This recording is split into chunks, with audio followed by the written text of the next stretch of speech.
Good morning seventh class. पिछली बार की class में हम लोग आपकी बुक का चैप्टर दादी माँ पढ़ रहे थे, जो लेखक शिव प्रसाद सिंह ने लिखा है। तो लेखक को अपनी दादी माँ बार बार याद आ रही थी। वो बार बार पूरे चैप्टर में अपनी दादी माँ के बारे में बता रहे थे कि किस तरह जब वो बीमार होते थे तो दादी माँ पूरे मनोभाव से उनकी सेवा करती थी और सभी घर वालों को कहती थी कि इसकी सेवा करो। बार बार सब घर वालों को बात बात पर वो डांटती थी ताकि सभी घर वाले हर बात का ध्यान रखें। ऐसे रामी की चाची का प्रसंग आया था, उससे हमें पता चला कि दादी माँ कितनी दयालु थी। एक रात पहले तो वो रामी की चाची को पैसा वापस ना लौटाने के लिए डांट रही थी, और अगले दिन जब उन्हें पता चला कि उसकी बेटी की शादी है तो उन्होंने न सिर्फ उधार माफ़ कर दिया बल्कि 10 रुपये देकर उसकी मदद भी की। तो आज हम वही चैप्टर कंटिन्यू करेंगे। मुझे सर्दी गर्मी नहीं लगती बेटा, वे मुझे खींचती रसोई में ले गईं। आपको ध्यान होगा लास्ट चैप्टर में हमने पढ़ा था कि सर्दी के दिन में माघ के महीने में दादी माँ ठंडे ठंडे पानी से नहा के आई थी और गीली धोती पहनकर पूजा घर में बैठी थी। वो बहुत दुखी थी, पर जब लेखक ने उनसे उनके दुख के बारे में, उनके रोने के बारे में पूछा तो दादी माँ अपना दुख भूल गई और वो लेखक की चिंता करने लगी कि तूने शायद खाना नहीं खाया है, चल तू खा ले। फिर जब लेखक ने कहा कि दादी बहुत सर्दी है, साड़ी बदल लो, तो फिर दादी माँ ने उत्तर दिया कि मुझे सर्दी गर्मी नहीं लगती, और वो लेखक को खाना खिलाने के लिए रसोई में ले गई। सुबह मैंने देखा चारपाई पर बैठे पिताजी और किशन भैया मन मारे कुछ सोच रहे हैं।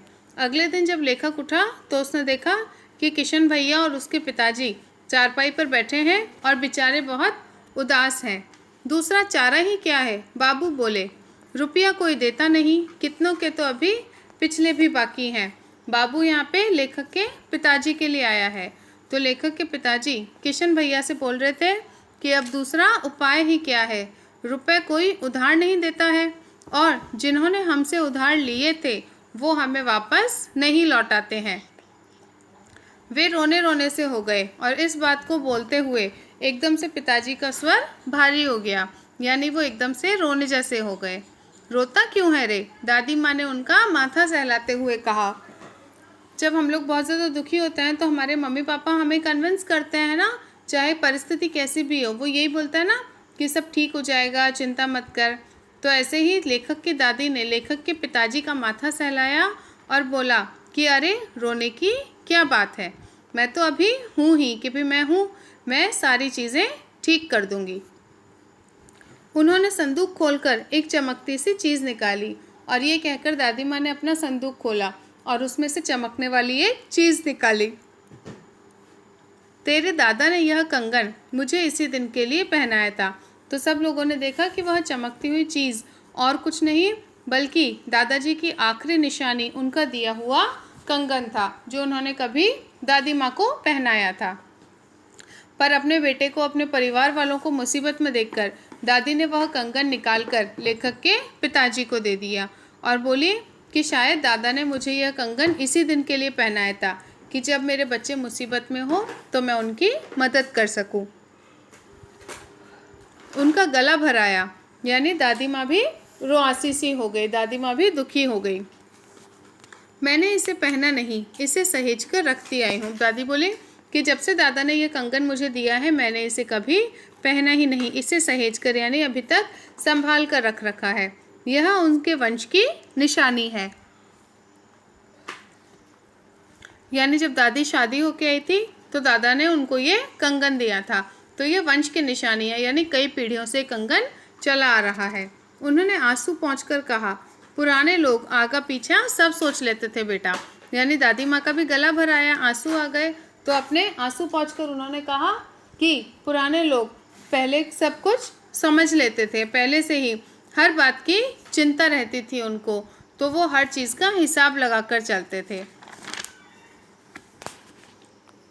आगे देखेंगे।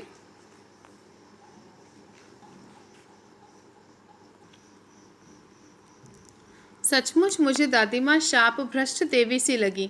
तो दादी की ये सारी बातें सुनकर और जब लेखक ने देखा कि दादी माँ ने अपना कंगन, दादाजी की याद वाला कंगन भी उनके पिताजी को दे दिया है, तो उन्हें दादी माँ कैसी लगी? शाप भ्रष्ट देवी सी, यानी उसे दादी माँ ऐसी लगी कि मान लो दादी माँ कोई देवी हो और शाप मिलने के कारण उन्होंने मनुष्य के रूप में इस संसार में जन्म लिया है। धुंधली छाया विलीन हो गई। एकदम से जो भी लेखक दादी माँ के बारे में सोच रहा था, दादी माँ को याद कर रहा था, तो उसके सामने दादी की धुंधली सी छाया आ गई थी और एकदम से वो धुंधली सी छाया अदृश्य। मैंने देखा दिन काफ़ी चढ़ाया है। एकदम से लेखक ने देखा कि दिन बहुत ज़्यादा उग आया है, बहुत दिन व्यतीत हो गया है। पास के लंबे खजूर के पेड़ से उड़कर एक कौवा अपनी घिनौनी काली पांखें फैलाकर मेरी खिड़की पर बैठ गया। अब लेखक फ्लैशबैक से वापस प्रेजेंट में आ गया। पहले वो सब दादी माँ के बारे में सोच रहा था, गांव के बारे में सोच रहा था, तो मैंने बताया था ना आपको क्लास में कि वो पूरा फ्लैशबैक में चल रहा था। अब एकदम से वापस वो प्रेजेंट में आ गया, वर्तमान में आ गया, और एकदम से उसने देखा कि घर के पास में जो लंबा खजूर का पेड़ है, वहाँ से उड़कर एक कौवा अपने बड़े बड़े पंख फैलाकर उसकी खिड़की पर बैठ गया। हाथ में अब भी किशन भैया का पत्र कांप रहा है।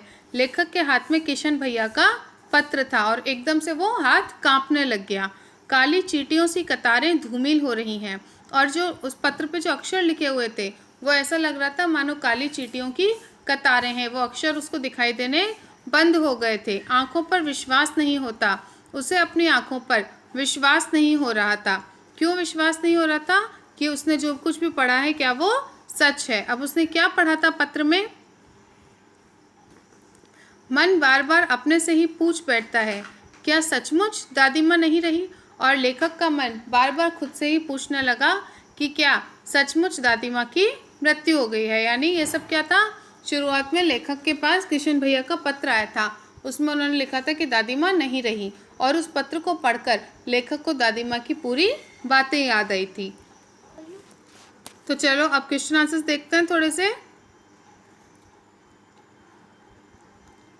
लेखक को अपनी दादी माँ की याद के साथ साथ बचपन की और किन किन बातों की याद आ जाती है।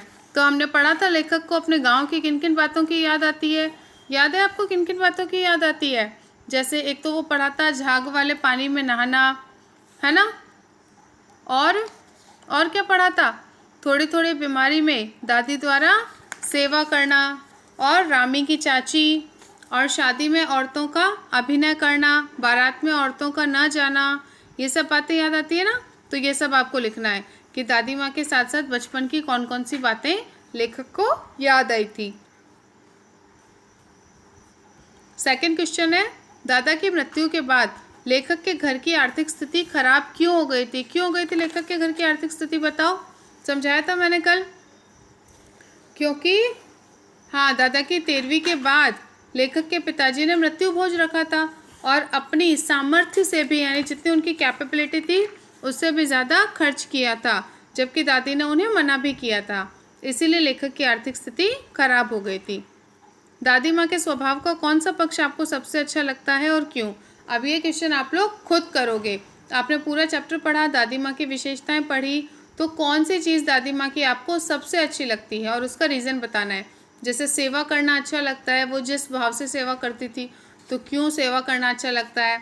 उनका दयालु स्वभाव अच्छा लगता है, भाई उन्होंने रामी की चाची का जैसे सारा उधार माफ़ कर दिया था, तो वो क्यों अच्छा लगता है। या अपने बच्चों की छोटी छोटी गलतियाँ छुपाना अच्छा लगता है, या अपने परिवार के सामने हमेशा मुसीबत कोई भी आए परिवार पर तो ढाल बन के खड़ी हो जाती थी, वो हर मुसीबत से परिवार को निकालने की कोशिश करती थी।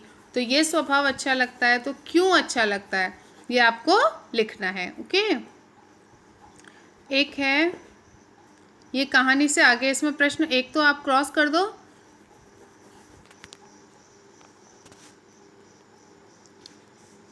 ये वाला आपको नहीं करना है, प्रश्न एक, ठीक है। क्वेश्चन नंबर 2, अपने अपने मौसम की अपनी अपनी बातें होती है। लेखक के इस कथन के अनुसार यह बताइए कि किस मौसम में कौन सी चीज़ें विशेष रूप से मिलती है। ये आपको करना है कि हर सीज़न में हमें स्पेशल कुछ फ्रूट्स, कुछ सब्जियां मिलती है जो उसी सीज़न में मिलती है। दूसरे सीज़न में यदि हम लाते हैं तो वो टेस्ट नहीं आता है। तो आपको ये लिखना है कि किस मौसम में कौन सी सब्जियां मिलती है। जैसे अभी गर्मियां चल रही है तो गर्मियों में आम मिलते हैं, तरबूज, खरबूजा मिलता है ना। सर्दियां आती है तो सर्दियों में गाजर, मटर ये विशेष रूप से मिलते हैं। बारिश में भुट्टे विशेष रूप से मिलते हैं, कॉर्न होते हैं ना।